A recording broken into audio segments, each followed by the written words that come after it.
So, I will start my reading practice from the book Magic Words by Jonah Berger. And in creativity, for example, insight strikes when we see a problem differently. Think about fixing a lit candle to the wall using only a box of matches and a box of thumbtacks. Take a moment to think about this problem. How could you solve it? When people to when people try to devise an answer, they often jump right to the thumbtacks. They try to use the thumbtacks to fix the candle to the wall. Unfortunately, though, this doesn't work. The tacks are not big enough and there is no way to use them to attach the candle. So people try again and again using different configurations and failing repeatedly. But looked at differently, the thumbtacks can be quite useful. Rather than trying to tack a candle directly to the wall, use the thumbtack box instead. Empty out the thumbtacks, use them to secure the box to the wall, and thus then use the box as a stand for the lit candle. Problem solved. Solutions like these though require relaxing one's assumptions. Rather than seeing the objects as having fixed functions, i.e., the thumbtacks box's job is to hold the text, taking a broader perspective and thinking how they could be used differently. To explore how to get to insight, some researchers from Harvard conducted an experiment. They put together different moral dilemmas similar to the sick pet and examined how people solved them. And to see whether they could increase creative problem solving, they had one group of people approach the problem slightly differently. Rather than taking the default approach or thinking about what one should do, the researchers asked them to think about what they could do instead. This simple shift made a big difference. People who thought about what they could do came up with much better solutions. They were high quality and three times as creative.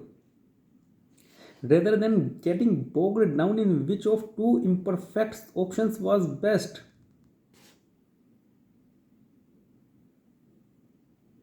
Asking people to think about what they could do encouraged them to bring a different mindset to the problem, to take a step back, get some distance from the situation, and think more broadly, to consider multiple objectives, alternatives, and outcomes, to recognize that there might be other possibilities rather than black and white or either or, could encourage people to realize that there might be alternate paths rather than irreconcilable choices between saving and the pet and stealing. There might be other potentially better directions, offering to work for free for the drug maker or veterinarian to pay for the drug, or trying a GoFundMe campaign to raise money for the treatment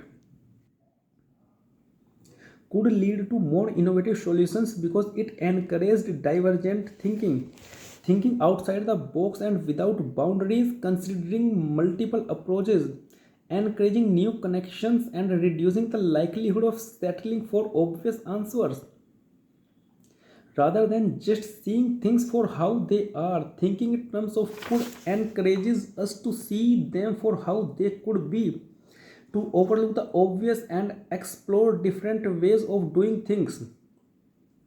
When faced with needing to erase a pencil mark, for example, people who considered what objects could be were more likely to come up with clever use for ordinary things. When they needed to erase a pencil mark, for example, they didn't have access to an eraser, they recognized that a rubber band could serve the same function. Similarly, when needing a mask to avoid inhaling noxious dust, people who thought about what objects do were more likely to recognize they could use to a sock to do the same job. Stuck on a tough problem, want to be more creative or encourage creativity in others, foster a good mindset. Rather than thinking about what should be done, ask what could be done instead. Doing so encourages us and others to take agency, consider new paths, and turn roadblocks into opportunities. The same holds when asking others for advice. When asking for help, we tend to do so in a specific way. We ask people what they think we should do. Though this makes sense in some ways, it's not always the best approach. Asking what they think we could do will encourage them to think more broadly and give better, more creative direction. Talk to yourself. So far, we have highlighted several ways language can be used to activate identity and agency, how to persuade people to do something by making it a way they can approach a desired identity or avoid an undesired one, how to avoid temptation by empowering ourselves to feel like we are in control, and how to be more creative by focusing on what we can do rather than what external constraints might suggest. In some instances, though, using language to distance ourselves from something can actually be the better approach. It's the night before a big presentation and you can't sleep. You feel like you know the material pretty well, but a load is riding on how things go tomorrow. So you want to make sure to get it right. You have gone over the slides at least a half dozen times, adding a bullet points here and tweaking language there, but you are still feeling anxious. In situations like these, how can we reduce anxiety and perform our best? When making a big presentation, going on a first date, or having a difficult conversation, our nerves often run rampant. We are worried about making a mistake, saying the wrong thing on performing poorly. That worrying makes it even worse. We ruminate on everything that could go wrong and focus on much on the negative possibilities that it ends up interfering with our performance. Thankfully, other people often intervene.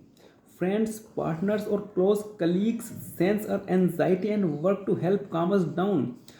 You will do great, they say, or don't worry about it.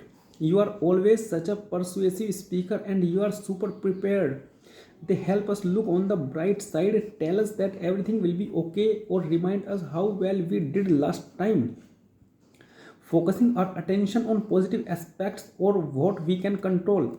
One question is why we can't seem to do the same thing for ourselves. After all, if other people telling us we will do great is enough to calm us down, why can't we just tell ourselves the same thing?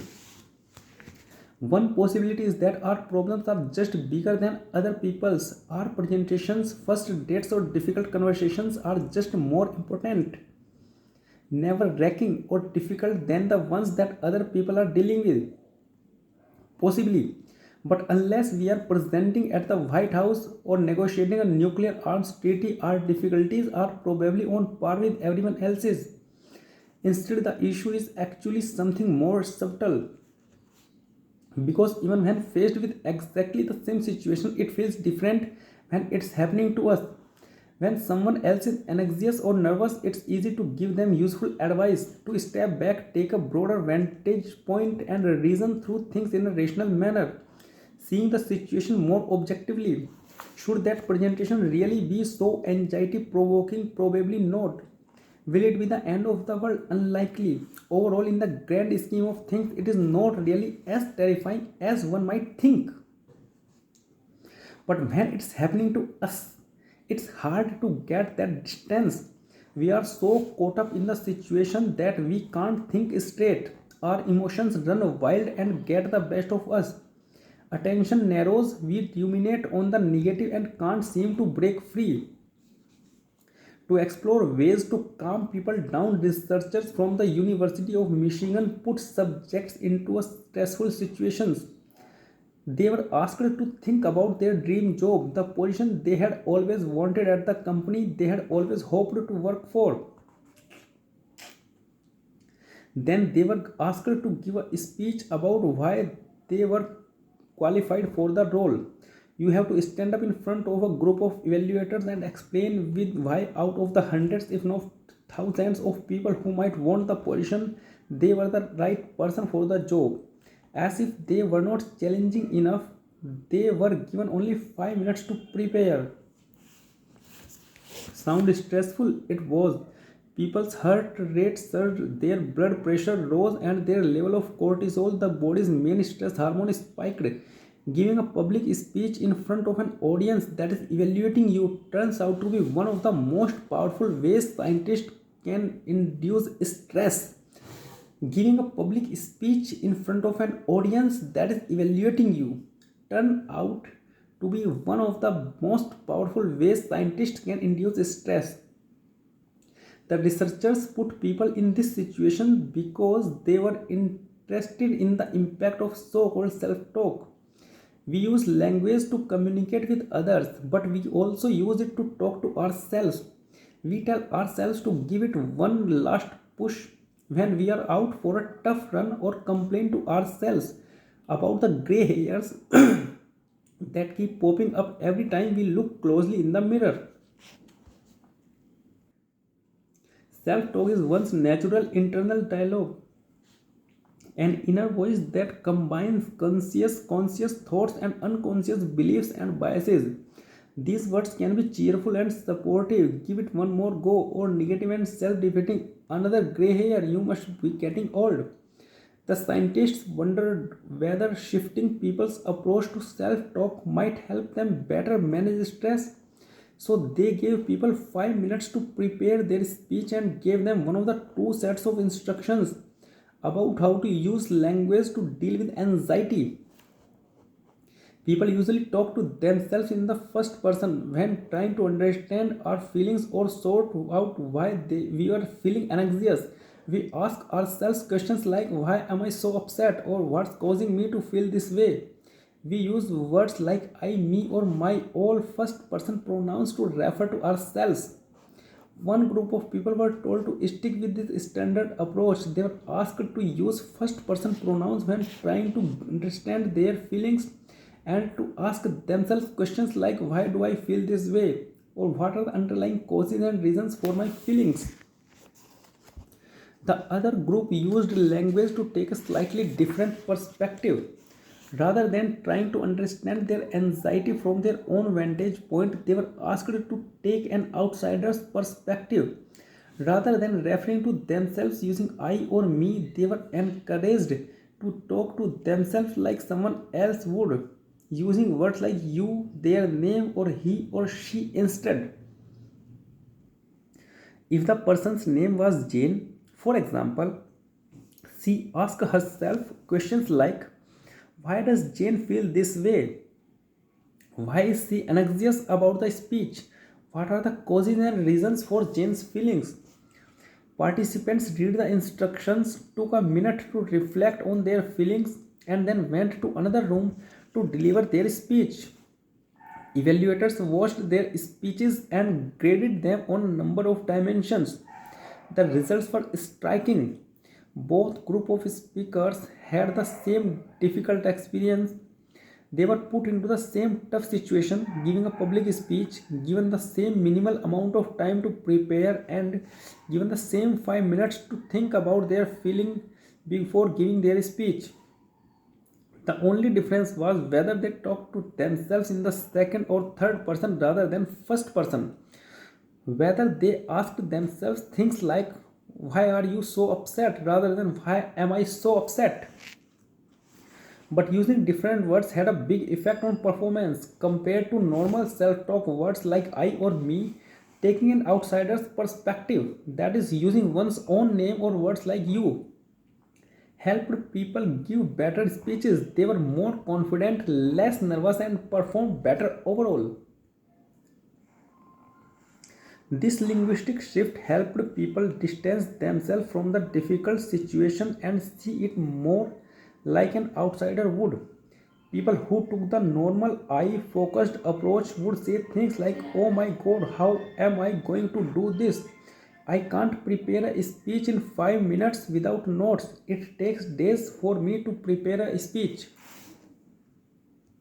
But using their first names or words like you, he, or she encouraged them to think like an outsider and see the situation more positively. Rather than complaining or stressing themselves out even more, it encouraged them to provide support and advice. Jane, you can do this. You have given a ton of speeches before. Outsider language helped speakers see things more objectively, making the situation less anxiety inducing. They felt fewer negative emotions and appraised the situation in more positive terms, more as a challenge than they could cope with or rise up to meet, rather than a threat that they felt unprepared for or overwhelmed by. Thank you.